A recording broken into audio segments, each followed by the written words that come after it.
Assalamualaikum warahmatullahi wabarakatuh. Bismillahirrahmanirrahim. Alhamdulillahirabbil alamin. Allahumma shalli wa sallim ala sayyidina Muhammadin wa ala alihi wa ashabihi ajmain. Sobat sewot yang dirahmati Allah dan disayangi Rasulullah sallallahu alaihi wasallam. Dua hari menjelang pemilihan umum Presiden Republik Indonesia atau Pilpres 2024, konstelasi politik semakin memanas. Mesin politik bernama manusia ramai-ramai menggunakan baju pencitraan demi meraih kesuksesan 5 tahunan. Bahkan sebagai presiden, Jokowi incumbent, semakin getol cawe-cawe untuk melanggengkan kekuasaannya melalui putra mahkota kelahiran MK yang lahir secara prematur dari rahim nepotisme. Sobat sewot yang dirahmati Allah dan disayangi Rasulullah, 2 hari menjelang pemilu presiden dan pemilihan calon legislatif, perang di media sosial semakin digalakkan demi memenuhi syahwat politik dan tujuan kekuasaan. Padahal kekuasaan tertinggi di negeri ini berada di tangan rakyat. Jokowi lupa daratan sehingga kubunya konsisten mengatakan bahwa yang tidak setuju makan siang gratis dianggap tidak waras. Guru besar dan akademisi yang mengkritik dituduh punya kepentingan politik. Himbauan politik lewat film Dirty Food dibilang fitnah. Menanyakan penggunaan anggaran ini diancam dilaporkan, sobat sewot. Kebayang nggak sih kalau mereka berkuasa?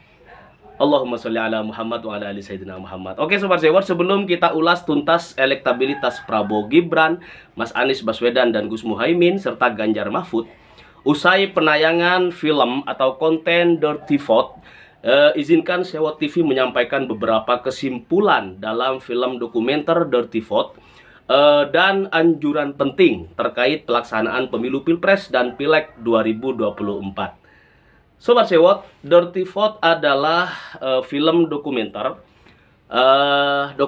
yang disampaikan oleh 3 ahli hukum tata negara yang membintangi film tersebut. Mereka adalah Bapak Zainal Arifin Mukhtar, Bivitri Susanti, dan Ferry Amsari. Ketiganya, sobat sewot, mengungkap berbagai instrumen kekuasaan telah digunakan untuk tujuan memenangkan pemilu dan merusak tatanan demokrasi di Indonesia. Penggunaan infrastruktur kekuasaan yang kuat tanpa malu-malu dipertontonkan secara telanjang demi mempertahankan status quo. Bentuk-bentuk kecurangannya diurai dengan analisa hukum tata negara oleh mereka bertiga, sobat sewot. Gabungan 2 kekuatan suara di Pulau Sumatera antara loyalis Jokowi dan relawan Prabowo Subianto misalnya. Kemudian penunjukan 20 penanggung jawab atau PJ gubernur dipilih oleh presiden sesuka hati, seenak dewe, demi membangun dinasti Jokowi, sobat sewot. Kemudian penunjukan 82 PJ wali kota dan bupati seluruh Indonesia. Suara Papua dengan penambahan 3 provinsi baru tanpa diekspos media keberadaannya. Dan penunjukan Tito Karnavian yang tidak menghormati MK dalam prosesnya. Kemudian bocor fakta integritas Bupati Sorong yang viral beberapa waktu yang lalu. Kemudian pelanggaran deklarasi desa bersatu. 8 organisasi sama dengan 81 juta atau sepertiga DPT secara nasional, sobat sewot. Kemudian ada penyelewengan dana desa dikonversi sebagai alat tukar dukungan politik. Selanjutnya tekanan kepada kepala desa untuk mendukung salah satu capres, ya. Kemudian ada yang bilang mengarah ke 02, ada yang mengarah ke 03. Selanjutnya penyelewengan bansos oleh pejabat negara, ya, dinahkodai oleh Airlangga dan Zulkifli Hasan. Kemudian ramai bansos menjelang pemilu. Selanjutnya tidak digunakannya data kesejahteraan terpadu oleh Kementerian Sosial.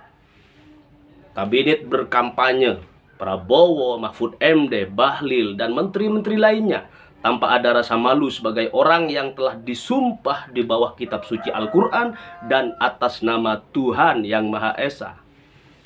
Sobat sewot yang dirahmati Allah dan disayangi Rasulullah Shallallahu Alaihi Wasallam, inilah dokumenter 3 dosen di masa tenang yang membuat elektabilitas Prabowo Gibran carut marut dan drop, Sobat Sewot. Dan Sewot secara khusus mau menyampaikan terima kasih kepada sahabat Sobat Sewot semuanya yang kemarin itu menjadi loyalis, simpatisan atau relawan Prabowo Subianto. Kemudian pasca penayangan film dokumenter Dirty Fort, mereka semuanya, kalian semuanya mengalihkan dukungan kepada pasangan Mas Anies Baswedan dan Gus Muhaimin Iskandar. Sekali lagi kami ucapkan selamat datang di perubahan untuk persatuan seluruh bangsa Indonesia. Sobat Sewot, kita cek Bivitri Susanti, kemudian Zainal Arifin Mukhtar, Ferry Amsari. Ini ketiga-tiganya dosen yang terbilang sangat berani, Sobat Sewot.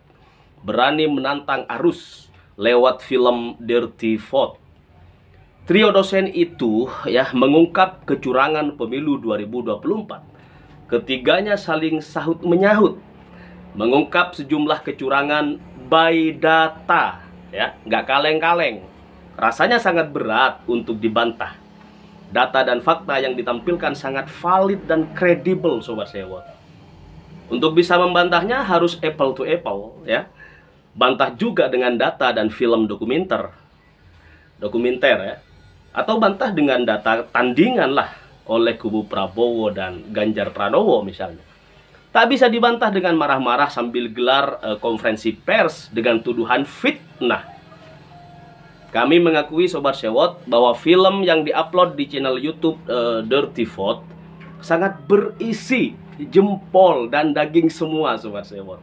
Dibuat 9 Februari, kemudian dipublikasi 11 Februari dengan durasi hampir 2 jam. Sampai pada 12 Februari pukul 5 subuh, ya, pagi ini, jumlah viewers ya mencapai 2,9 juta lebih dan meraup 67,6 ribu subscriber. Banyak channel besar mereupload, ya. Kemudian jumlah viewsnya sangat tinggi juga. Belum lagi sejumlah cuplikan penting dipotong menjadi video pendek dan diupload di TikTok, Instagram, dan Facebook. Film ini benar-benar merajai dunia maya sampai H-1, Sobat Sewot, pemilihan umum presiden dan wakil presiden. Dirty Vote channel baru sudah meraup subscriber dan views sebanyak itu. Sangat luar biasa. Kalau diajukan monetisasi bisa langsung diterima oleh partner YouTube, Sobat Sewot. Artinya, video Dirty Vote ini viral dan akan terus menggema di masa tenang jelang pencoblosan 3 hari lagi, 14 Februari tahun 2024 bulan ini. Viralnya film ini, Sobat Sewot, membuat masa tenang jadi tidak tenang, ya. Bukan kami, ya, melainkan TKN 2 atau ya kok hanya 2, bukan, ya. Barangkali juga 03 juga begitu, Sobat Sewot. Sementara 01 bismillah menang 1 putaran insya Allah. Kenapa 02 seperti kepanasan juga? Wajar. Karena klimaks dari film tersebut adalah drama di Mahkamah Konstitusi yang meloloskan Gibran sebagai cawapres. Drama di MK merupakan awal dimulainya serentetan kecurangan pemilu 2024. Bukan hanya MK disorot, KPU dan Bawaslu sebagai pelaksana dan wasit pemilu tak luput dari sorotan tajam pandangan para ahli hukum tersebut yang 3 tuh.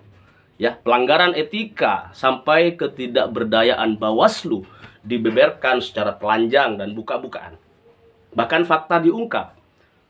Panjang mau diceritakan, durasi mau 2 jam, butuh waktu senggang menonton sampai habis, Sobat Sewot. Harus bersabar agar tidak salah paham. Film tersebut disutradarai oleh Dendi Dwi Laksono, sosok yang terkenal kritis dengan penguasa. Sebelumnya ia pernah membuat film dokumenter berjudul Sexy Killers yang membuat geger istana dan kaum oligarki. Urat takut Dendi ini seperti udah putus, Sobat Sewot. Segala hujatan, bulian, macam ancaman sudah menjadi santapan sehari-hari. Lewat film Dirty Vote, Dendi seperti menantang kembali sang penguasa 10 tahun terakhir Joko Widodo, dan kroni-kroninya, Sobat Sewot. Tiga dosen di atas juga sangat berani. Ketiganya bukan kaleng-kaleng pakar hukum tata negara. Sering warawiri di televisi nasional sebagai narasumber. Di sini memperlihatkan dosen tidak hanya sibuk ngajar, tapi peduli terhadap persoalan bangsa dan negara.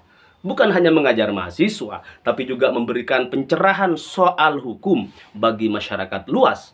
Mereka tidak takut bersuara lantang. Ya, walaupun harus berhadapan dengan kelompok yang memiliki power yang sangat kuat di istana kepresidenan. Di negara demokrasi memang bebas berbicara, Sobat Sewot, namun tak banyak yang berani berbicara melawan arus, apalagi lantang menyoroti kebijakan para penguasa maupun pengusaha besar. Akan banyak konsekuensinya. Kalau tak kuat nyali, jangan deh.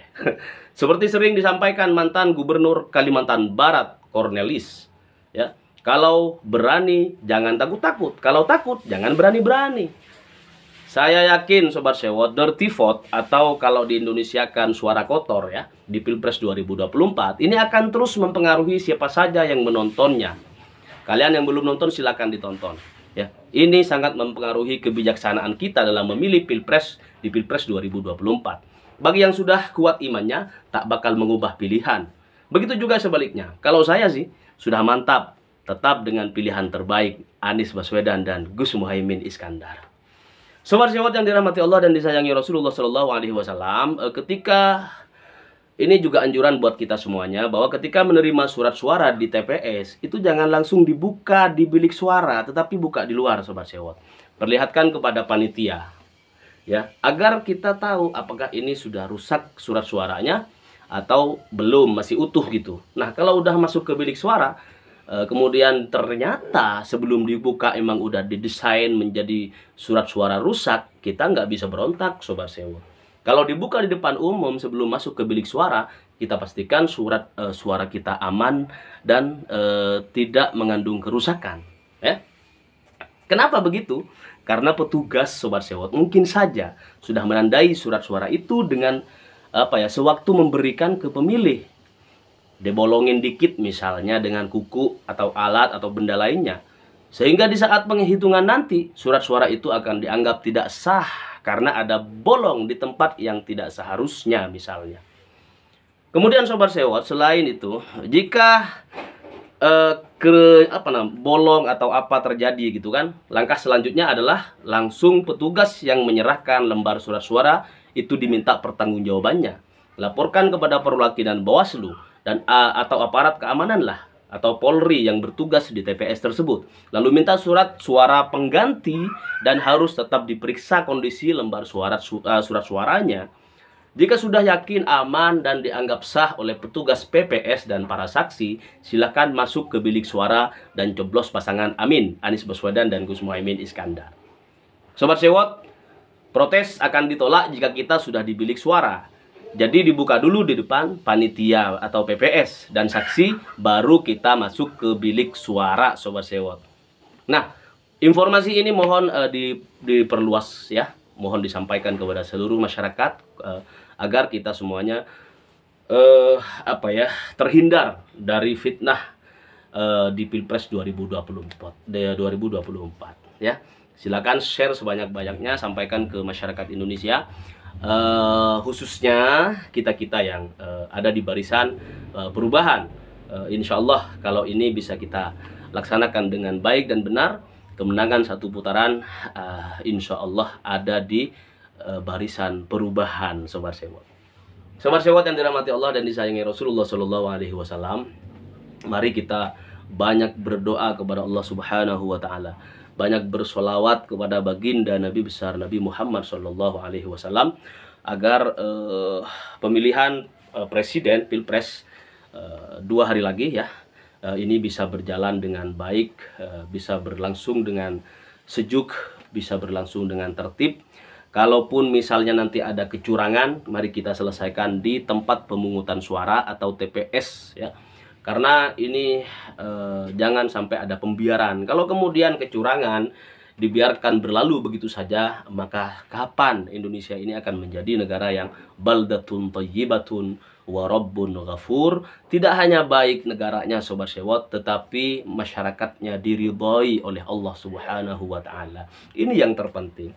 Kalau kita sebagai bangsa, kalau kita sebagai pemuda, milenial, jompo dan lain sebagainya, seluruh komponen bangsa ini sudah mendapatkan mardhatullah gitu, keridhaan Allah Subhanahu wa taala, maka cita-cita untuk negara ini menjadi baldatun thayyibatun ini akan sangat mudah diberikan, dihadiahkan oleh Allah Subhanahu wa taala. Ya, tentu kita selalu berharap bahwa apapun dinamika politik di 14 Februari 2024 ini adalah dinamika bersama, maka selesaikan secara damai bersama-sama di TPS masing-masing. Salam perubahan. Assalamualaikum warahmatullahi wabarakatuh.